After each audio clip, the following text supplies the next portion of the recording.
പവിത്രം സീരിയലിന്റെ latest episode review ആണ് പറയുന്നത്. അങ്ങനെ വേദ എല്ലാ സത്യങ്ങളും വിക്രമിനോട് തുറന്നു പറയാണ്.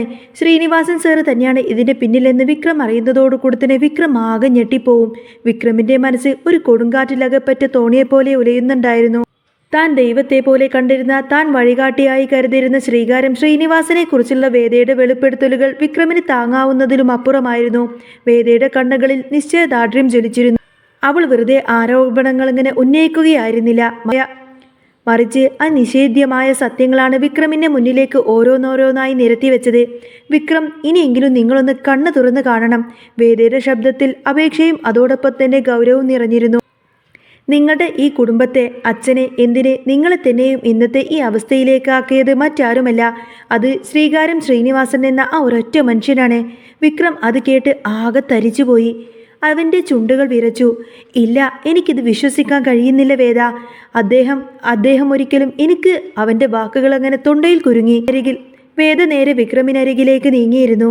എനിക്കറിയാം വിക്രം, ഇതൊന്നും ഉൾക്കൊള്ളാൻ വിക്രമിന് പ്രയാസമാണെന്ന് എനിക്കറിയാം. പക്ഷേ ചിന്തിച്ചു നോക്കുന്നു, അദ്ദേഹം നിങ്ങളെ അയാളുടെ കൂടെ നിർത്തിയതൊരിക്കലും സ്നേഹം കൊണ്ടായിരുന്നില്ല. അദ്ദേഹത്തിൻ്റെ ഓരോ ദുഷ്പ്രവൃത്തികൾക്കും മറ പിടിക്കാൻ ഒരു വിശ്വസ്തനായ അടിമയെ ആവശ്യമായിരുന്നു.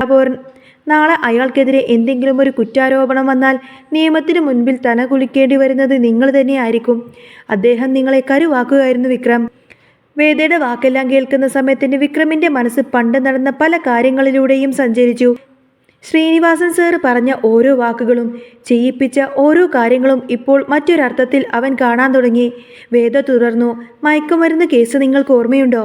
അതിലെ യഥാർത്ഥ വില്ലൻ ആരാണെന്നറിയാമോ? അതും ഈ ശ്രീനിവാസൻ തന്നെയാണ്. വിക്രമിൻ്റെ കണ്ണുകൾ വിടർന്നു. എന്ത്, ശ്രീനി സാറോ? അതെ, വേദ ഉറച്ച സ്വരത്തിൽ പറഞ്ഞു. എൻ്റെ കയ്യിൽ തെളിവുകളുണ്ട്. വക്കീൽ AR ശ്രീധരൻ എനിക്ക് കൈമാറിയ രേഖകളുണ്ട്. ശ്രീനിവാസന്റെ സാമ്രാജ്യം കെട്ടിപ്പൊക്കിയിരുന്നത് പാവങ്ങളെ ചതിച്ചും നിയമങ്ങളെ കബളിപ്പിച്ചുമാണ്. അദ്ദേഹം ജനസേവകനല്ല, സ്വന്തം നേട്ടങ്ങൾക്ക് വേണ്ടി ജനങ്ങളെ വഞ്ചിക്കുന്ന വെറും ഒരു രാഷ്ട്രീയക്കാരൻ മാത്രമാണ്. വിക്രം അതെല്ലാം കേട്ട് ആകെ തകർന്നു പോലെ തല താഴ്ത്തിയിരുന്നു.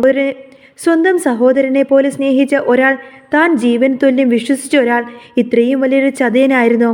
അവൻ്റെ കണ്ണുകൾ നിറഞ്ഞു തുളുമ്പി.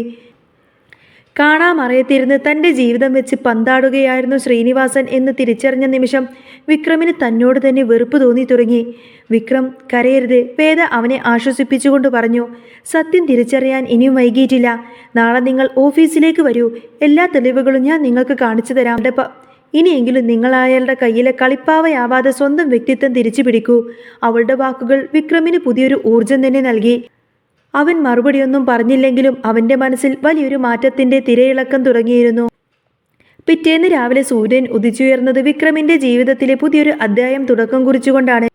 മുറ്റത്തെ ബൈക്ക് സ്റ്റാർട്ട് ചെയ്യാനൊരുങ്ങുമ്പോഴും അവൻ്റെ മുഖത്ത് ഇന്നലത്തെ ചിന്തകളുടെ നിഴൽപ്പാടുകൾ ഉണ്ടായിരുന്നു. അപ്പോഴാണ് വേദ അങ്ങോട്ടേക്ക് വന്നത്. എങ്ങോട്ടാ പോകുന്നത്? വേദ ചോദിച്ചു. വർക്ക്ഷോപ്പിലേക്കാണെന്ന് വിക്രം മറുപടി നൽകി. അവൻ്റെ ശബ്ദത്തിൽ പഴയ ഗൗരവമൊന്നുമില്ലായിരുന്നു. ഒരു മിനിറ്റ്, ഞാനും വരുന്നു, അവൾ ധൃതിയിൽ പറഞ്ഞു. എനിക്ക് ഓഫീസിലേക്ക് പോകണം, പക്ഷേ അതിനു മുൻപ് അത്യാവശ്യമായി കുറച്ച് സാധനങ്ങൾ വാങ്ങാനുണ്ട്. എന്നെ ആ ജംഗ്ഷൻ വരെ ഒന്ന് ഇറക്കിയാൽ മതി. വിക്രം അതിന് സമ്മതിച്ചു. അവൾ അകത്തേക്ക് ഓടിപ്പോയി ബാഗും ഷോളും എടുത്ത് തിരിച്ചുകൊണ്ട് വന്നു. ഇതെല്ലാം കണ്ട് വരാന്തയിൽ നിൽക്കുന്ന നന്ദിനിയുടെ മുഖം ഇരുണ്ടു. എന്നാൽ കമലമ്മ അതെല്ലാം കണ്ട് മനസ്സിൽ സന്തോഷിച്ചിരുന്നു. എവിടെ പോവുക മക്കളെ? രാവിലെ തന്നെ കമലമ്മ സ്നേഹത്തോടെ ചോദിച്ചു. അമ്മേ, എനിക്ക് കുറച്ച് സാധനങ്ങളൊക്കെ വാങ്ങിക്കാനുണ്ട്. വിക്രം എന്നെ ജംഗ്ഷനിൽ കൊണ്ടുവിടുമെന്നൊക്കെ പറഞ്ഞ് വേദ ചിരിച്ചുകൊണ്ട് പറഞ്ഞ് അവരവിടെ നിന്ന് ബൈക്കിൽ കയറി പോവാണ്. അങ്ങനെ അവർ ബൈക്കിൽ പോകുന്നതും നോക്കി കമലമ്മ സുധാകരൻ മാഷോട് പറഞ്ഞു. മാഷേ, നോക്കിക്കോ, നമ്മുടെ വിക്രമിന് വേദയോട് ഇപ്പോൾ പണ്ടത്തെ പോലെ ദേഷ്യമൊന്നുമില്ല. അവളുടെ സാമീപ്യം അവനും ആഗ്രഹിക്കുന്നുണ്ട്. അവൾ കൂടെയുള്ളപ്പോൾ അവൻ ഒരുപാട് മാറുന്നുണ്ട്. മാഷ് ഒന്ന് ദീർഘനിശ്വാസം വിട്ടുകൊണ്ട് പറഞ്ഞു. അതേ കമലേ, അവൾ മിടുക്കി കുട്ടിയാണ്. പക്ഷേ വിക്രം പൂർണ്ണമായിട്ടങ്ങ് മാറണമെങ്കിൽ ആ ശ്രീനിവാസന്റെ സ്വാധീനത്തിൽ നിന്നും അവൻ അങ്ങ് പുറത്തു വരണം. അവനെ വഴിതെറ്റിക്കാൻ ആ ചെകുത്താനുള്ളിടത്തോളം കാലം നമ്മുടെ സമാധാനം പൂർണ്ണമാവില്ല. എങ്കിലും വേദക്ക് അവനെ നേർവഴിക്ക് കൊണ്ടുവരാൻ കഴിയുമെന്ന് എനിക്ക് വിശ്വാസമുണ്ട്. അങ്ങനെ ജംഗ്ഷനിലെത്തിയപ്പോൾ വിക്രം ബൈക്ക് നിർത്തി. അവിടെ ഓട്ടോ സ്റ്റാൻഡിൽ രാധ ഇരിക്കുന്നുണ്ടായിരുന്നു. വിക്രമിനെ കണ്ടതോടുകൂടെ തന്നെ അവളുടെ മുഖം വിടർന്നെങ്കിലും പിന്നിലിരിക്കുന്ന വേദയെ കണ്ടപ്പോൾ അവളുടെ ഉള്ളിൽ അസൂയയുടെ കനലെരിഞ്ഞു. താൻ പ്രാണനായി സ്നേഹിക്കുന്ന വിക്രം വേദയുമായി അടുക്കുന്നത് അവൾക്ക് സഹിക്കാവുന്നതിലും അപ്പുറമായിരുന്നു. ഞാൻ വേണമെങ്കിൽ കാത്തു നിൽക്കാം, നീ സാധനങ്ങളൊക്കെ വാങ്ങിച്ചിട്ട് വാ, വിക്രം വേദയോട് പറഞ്ഞു. ആ വാക്കുകളിലെ കരുതൽ വേദയെ അത്ഭുതപ്പെടുത്തി. വേണ്ട വിക്രം, അവൾ ചിരിച്ചുകൊണ്ട് പറഞ്ഞു. എനിക്ക് കുറേ സാധനങ്ങളൊക്കെ വാങ്ങിക്കാനുണ്ട്, നിങ്ങൾ പോയിക്കോളൂ. ഞാൻ ഇതെല്ലാം വാങ്ങിച്ചതിന് ശേഷം ഒരു ഓട്ടോയിൽ വന്നോളാമെന്ന് പറയും. വിക്രം മടിച്ചാണെങ്കിലും അത് സമ്മതിച്ചു. അവൻ പോകുന്നതുവരെ വേദ അവനെ തന്നെ നോക്കി നിന്നു. രാധയുടെ നോട്ടമൊന്നും തന്നെ അവൾ ശ്രദ്ധിച്ചതേയില്ല. അങ്ങനെ കുറച്ച് സമയത്തിന് ശേഷം ഒരു ഓട്ടോ നിറയെ സാധനങ്ങളുമായി വേദ വീട്ടുമുറ്റത്ത് വന്നിറങ്ങി. പെയിന്റ് ടിന്നുകളും ബ്രഷും മറ്റ് സാധനങ്ങളുമായിരുന്നു. അത് കണ്ട് ശ്രീജയെടുത്തി അത്ഭുതത്തോടെ അങ്ങോട്ടേക്ക് ചെന്നു. എന്താ വേദ ഇതെല്ലാം? എന്തിനാ ഇത്രയും പെയിന്റൊക്കെ? ശ്രീജ ചോദിച്ചു. വേദയുടെ മുഖത്ത് ഒരു കള്ളച്ചിരി വിരിഞ്ഞു. ശ്രീജേച്ചി, ചേച്ചിയുടെ ബിസിനസ് തുടങ്ങാൻ നമുക്കൊരു ഓഫീസ് വേണ്ടേ? അതിനുവേണ്ടി ആ ചായ്പ് നമുക്കങ്ങ് വൃത്തിയാക്കിയെടുക്കാം. അതിനുള്ള സാധനങ്ങളൊക്കെയാണിത്. ശ്രീജയുടെ കണ്ണുകൾ വിടർന്നു. അയ്യോ വേദ, അത് വിക്രമിൻ്റെ പഴയ മുറിയല്ലേ? അച്ഛൻ അത് തുറക്കാനോ വൃത്തിയാക്കാനോ ഒന്നും സമ്മതിക്കില്ലെന്ന് നിനക്കറിയില്ലേ? അത് വലിയ പ്രശ്നമാവും.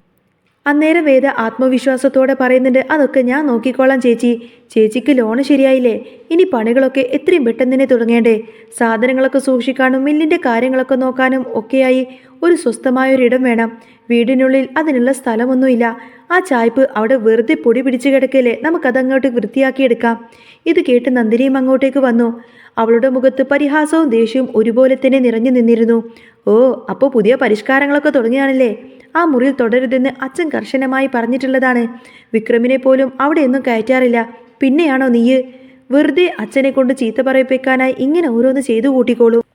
വേദ നന്ദിനെ ഗൗനിക്കാതെ ശ്രീജിയോട് പറഞ്ഞു. ചേച്ചി ഇതൊന്നും കാര്യമാക്കണ്ട. നല്ലൊരു കാര്യത്തിന് വേണ്ടിയിട്ടല്ലേ? അച്ഛൻ എന്തായാലും സമ്മതിക്കും. വാ, നമുക്ക് തുടങ്ങാമെന്നൊക്കെ പറയും. ശ്രീജയ്ക്ക് പേടിയുണ്ടായിരുന്നുവെങ്കിൽ പോലും വേദയുടെ ആത്മവിശ്വാസം അവൾക്ക് ധൈര്യം നൽകി. വിശ്വനും അവരുടെ കൂടെ കൂടി. അങ്ങനെ 3 പേരും ചേർന്ന് ആ പഴയ മുറി വൃത്തിയാക്കാൻ തുടങ്ങി. ചിലന്തി വലകളും പൊടിയുമെല്ലാം അടിച്ചു കളഞ്ഞ് ആ മുറിക്ക് അവർ ഒരു ജീവൻ നൽകാൻ തുടങ്ങി. വേദയും കൂട്ടരും മുറി വൃത്തിയാക്കുന്നത് കണ്ട് നന്ദിനിയുടെ ഉള്ളിൽ പക നിറഞ്ഞു പൊന്തി. എങ്ങനെയെങ്കിലും വേദയെ അച്ഛൻ്റെ മുന്നിൽ കുറ്റക്കാരിയാക്കണം, അവളെ നാണം കെടുത്തണം. അവൾ നേരെ സുധാകര മാഷിൻ്റെ അടുത്തേക്ക് ഓടി. മാഷ് പറമ്പിൽ നിൽക്കായിരുന്നു. അച്ഛാ നന്ദിനി കിതച്ചുകൊണ്ട് തന്നെ വിളിച്ചു. എന്താ നന്ദിനി, എന്താ കാര്യം? എന്തിനാ നീ ഇങ്ങോട്ടേക്ക് ഓടി വന്നത്? മാഷ് ചോദിച്ചു. അച്ഛാ, അവിടെ ആ വേദ കാണിക്കുന്ന ഓരോ പണി കണ്ടോ? അവൾ ആ ടൗണിൽ പോയിട്ട് പെയിൻറ്റും സാധനങ്ങളൊക്കെ വാങ്ങിച്ചുകൊണ്ട് വന്നിട്ട് ആ ചായ്പൊക്കെ വൃത്തിയാക്കുകയാണ്. അച്ഛൻ ആരോടും അങ്ങോട്ടേക്ക് കയറരുതെന്ന് പറഞ്ഞിട്ടുള്ളതല്ലേ? അവൾ അച്ഛൻ്റെ വാക്ക് ധിക്കരിച്ചിട്ടാണ് ഓരോന്നും ചെയ്തു കൂട്ടുന്നത്. അവൾ കണ്ടില്ലേ, അച്ഛൻ്റെ വാക്കിനൊരു പുല്ല് വില പോലും കൽപ്പിക്കുന്നില്ല. അച്ഛനോട് യാതൊരു വിലയുമില്ലാഞ്ഞിട്ടല്ലേ അവൾ അങ്ങനെ ചെയ്യുന്നത് എന്നൊക്കെ പറയും. എന്നാൽ അത് കേട്ടതോടുകൂടെ തന്നെ മാഷിൻ്റെ മുഖം ദേഷ്യം കൊണ്ട് ചുവന്നു. എന്ത്, അവൾ ആ മുറി തുറന്നോ? വിക്രമിനോട് പോലും ഞാൻ അത് ചെയ്യരുതെന്ന് പറഞ്ഞിട്ടുള്ളതാണല്ലോ. അതേ അച്ഛാ, ഞാൻ അപ്പോഴേ അവളോട് പറഞ്ഞതാണ് അതൊന്നും അച്ഛൻ ഇഷ്ടപ്പെടില്ലെന്ന്. പക്ഷേ അവൾക്കതൊന്നും തന്നെ വിഷയമല്ല. ഈ വീട്ടിൽ അവൾക്കാണ് അധികാരമെന്ന മട്ടിലാണ് അവളുടെ പെരുമാറ്റം. നന്ദിനി എരിതിയിൽ എണ്ണയൊഴിക്കാൻ ശ്രമിച്ചുകൊണ്ട് തന്നെ പറഞ്ഞു.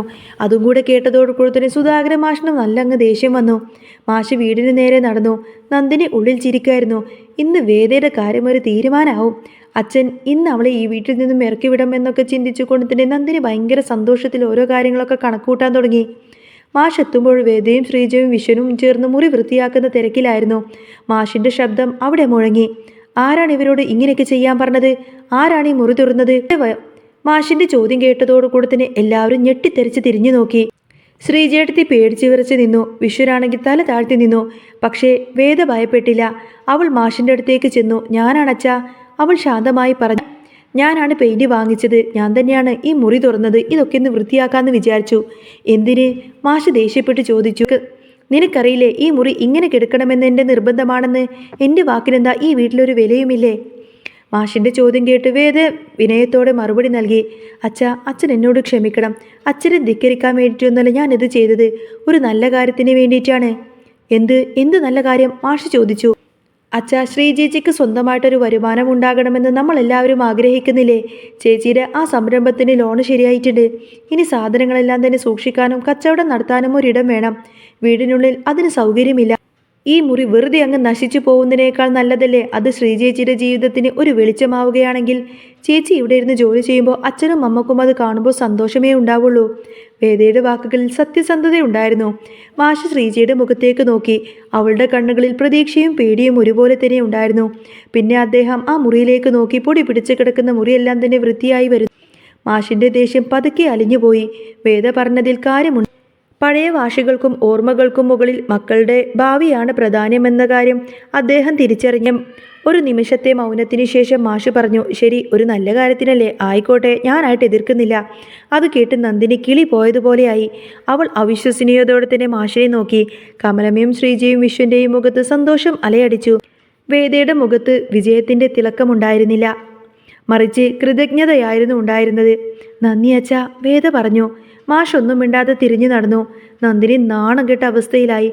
അവളെ നോക്കി വേദയും ശ്രീജയും വിശ്വനും ചിരിച്ചു. ആ ചിരിയിൽ പരിഹാസത്തേക്കാൾ ഐക്യത്തിന്റെ സന്ദേശമായിരുന്നു ഉണ്ടായിരുന്നത്. വീടിന്റെ അന്തരീക്ഷം ആകെ മാറി. നിരാശയുടെയും ദേഷ്യത്തിന്റെയും കരിനിഴൽ മാറി. പ്രതീക്ഷയുടെയും സ്നേഹത്തിന്റെയും പുതിയ നിറങ്ങൾ ആ വീടിന് മുകളിൽ പെയ്യാൻ തുടങ്ങി. വിക്രമിന്റെ മനസ്സിലെ മാറ്റവും ശ്രീജയുടെ പുതിയ സംരംഭവും വേദയുടെ നിശ്ചയദാർഢ്യവും എല്ലാം ചേർന്ന് പവിത്രം എന്ന ആ വീടിനെ അർത്ഥവത്തായ രീതിയിൽ പവിത്രമാക്കുകയായിരുന്നു.